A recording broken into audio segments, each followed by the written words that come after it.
Então vamos lá.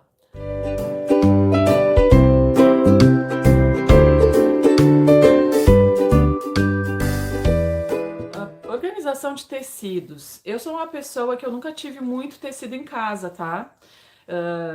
Agora eu tenho por causa do e-commerce, mas também não é aqui no ateliê, lá no espaço do e-commerce, então também não vou usar isso como parâmetro, né?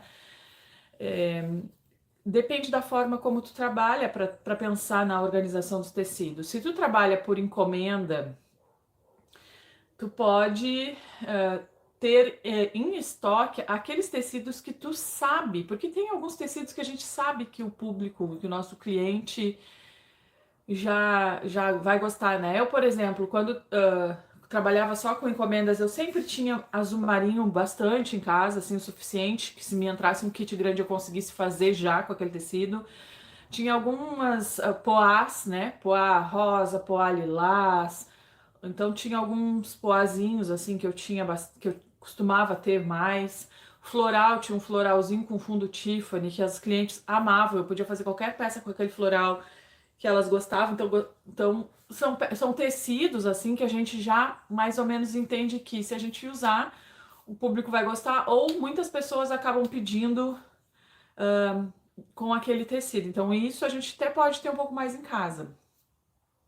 Se a gente está criando estratégias de pronta entrega, a gente vai ter alguns tecidos que a gente possa fazer, algumas peças, claro que esses tecidos planejados, né, com alguns tipos de combinações.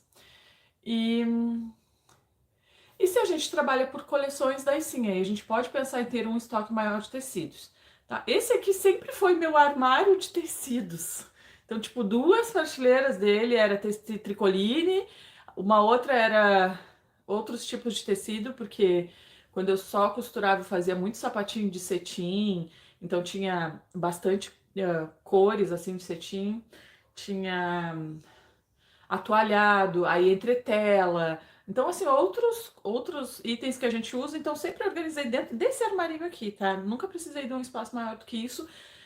Em todo o tempo de ateliê e, assim, com faturamento de produção, assim, com faturamento mensal entre 8 e 10 mil, entende? Então, assim, não precisa de um estoque grande de tecido para fazer um volume grande de vendas, porque tu vai movimentar o estoque durante o mês conforme os pedidos, se tu trabalha de acordo com o pedido do cliente, tá? Então dá pra gente fazer esse giro conforme a gente vai vendendo. Mas, para quem trabalha em pronta entrega, é interessante ter algumas opções até para poder trazer algumas novidades também, né? Porque a pronta entrega é a oportunidade que tu tem de trazer uma combinação de tecidos nova, que o teu cliente está acostumado com as antigas, de repente ele vê uma opção nova que ele vai gostar também, e aí tu traz essa novidade numa pronta entrega. Então, coisas assim que tu pode usar, né? E se tu tá com pouca encomenda, tu tem que apostar bastante nas prontas entregas, né? Criar estratégias, a gente não é produzir de qualquer jeito, a gente já falou bastante sobre isso. E quanto ao armazenamento dos tecidos, uma pergunta que me aparece muito é sobre lavar o tecido. E assim, eu vou dizer para vocês, quem tem ateliê que vende mesmo, ateliê de produção de peças, ateliê que roda mesmo todo mês, não lava tecido.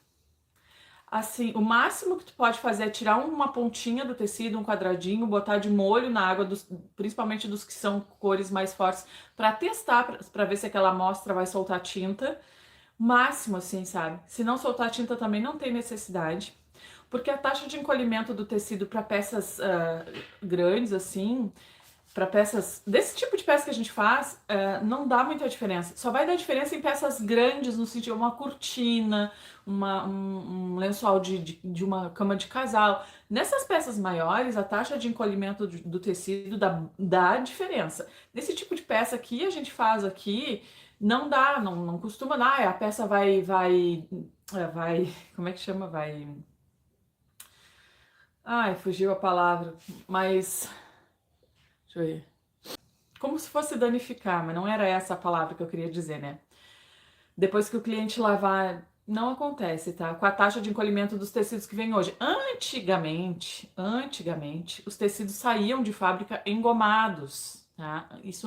Só que já passou esse tempo, tá, gente? A tecnologia hoje para fabricação de tecidos, ela é muito mais avançada.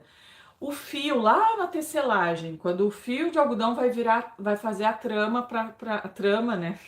A trama a gente chama de trama, mas a trama é um sentido do fio, é a trama e o urdume. O urdume, na verdade, e a trama, nesse sentido. Então, quando eles estão lá na tecelagem, eles engomam esse fio, porque senão o fio fica muito difícil de fazer o processo de tecelagem lá com as máquinas. Então, lá existe um processo de goma nesse fio.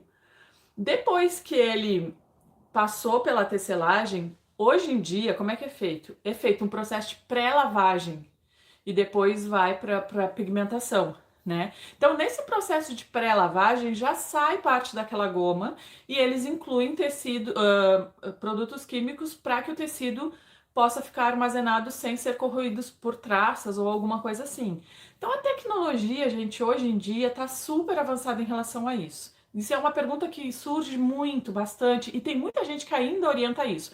Quem é do patchwork, eu acho que tem que continuar lavando, porque são costuras que precisam casar bem certinho, então, e são pedaços de tecido pequeno, então tu não tem que... Por exemplo, um ateliê grande que compra tecido de 5, 10 metros, gente, como é que vai lavar isso? Se o ateliê é grande, é porque ele vende bem, é porque ele é já renomado. Se ele compra tecido de rolo, é porque ele já... Como é que vai lavar, gente? Esses ateliês maiores, assim, que realmente compram tecidos, às vezes até direto do fabricante. Não tem como lavar, imagina o varal que ia ter para ter que lavar tudo isso, né? Então, a gente tem que se aproveitar dessa evolução da tecnologia para isso, né? Não sei se ficou mais alguma dúvida em relação a esse assunto, mas a gente pode deixar aqui nas perguntas. Tinha uma outra pergunta: como se organizar para postar nas redes sociais sem saber o que postar? Mas assim, ó, sem saber o que postar é muito difícil, porque como é que tu vai postar sem saber o que postar e aí depois tu vai postar de forma aleatória? Acho que pelo menos um temão central pro teu trabalho tu tem que definir. Nem que o temão seja, por exemplo, no meu caso, maternidade. Tá, então já é um temão. Não é um posicionamento, não é nada muito definido, mas já é um temão. Se eu postar alguma coisa dentro disso, eu sei que eu não vou estar tão fora do que eu deveria postar. Então, aí ir refinando, ir trabalhando, ir testando. Só que assim, eu sempre digo, tem que tomar muito cuidado para não virar um perfil de dicas de maternidade, né? Porque às vezes eu entro em alguns perfis, de vez em quando eu dou uns bizus, assim. E a pessoa diz, cara, eu não tô conseguindo vender, porque não sei o que, eu posto conteúdo. Aí quando eu vou olhar, o postar conteúdo tá parecendo um perfil de dicas de maternidade, e não um perfil de uma artesã que vende produtos para maternidade. Então, óbvio que a gente tem que trazer dicas e assuntos do nosso universo que a gente atua, mas sem perder o objetivo do nosso perfil, que é vender produtos artesanais dentro do segmento que a gente atua, que no meu caso é maternidade. Então a gente tem que definir pelo menos um norte ali para que a gente possa fazer as postagens. Organização em espaços pequenos. Eu apostaria em prateleiras, organizadores, enfim, porque ateliê é muita coisinha, né? Então se tu puder ter prateleiras. Eu no início eu usei um vizinho desmontou um guarda-roupa e ele ia descartar as partes do guarda-roupa. E aí eu peguei e montei várias prateleiras com aquelas portas de roupeiro e coisa. Então conseguia me organizar bem ali, né? E às vezes não precisa comprar organizadores, mas tu pode forrar algumas caixas. Eu usava muito aquele potinho da Quali, né? Lavava ele com a parte verde da esponja para ele ficar branquinho e eram os meus organizadores. Até hoje eu acho que eu tenho. Não, acho que agora não sobreviveu mais nenhum, mas até pouco tempo eu tinha ainda potinho de aquário ali como organizador.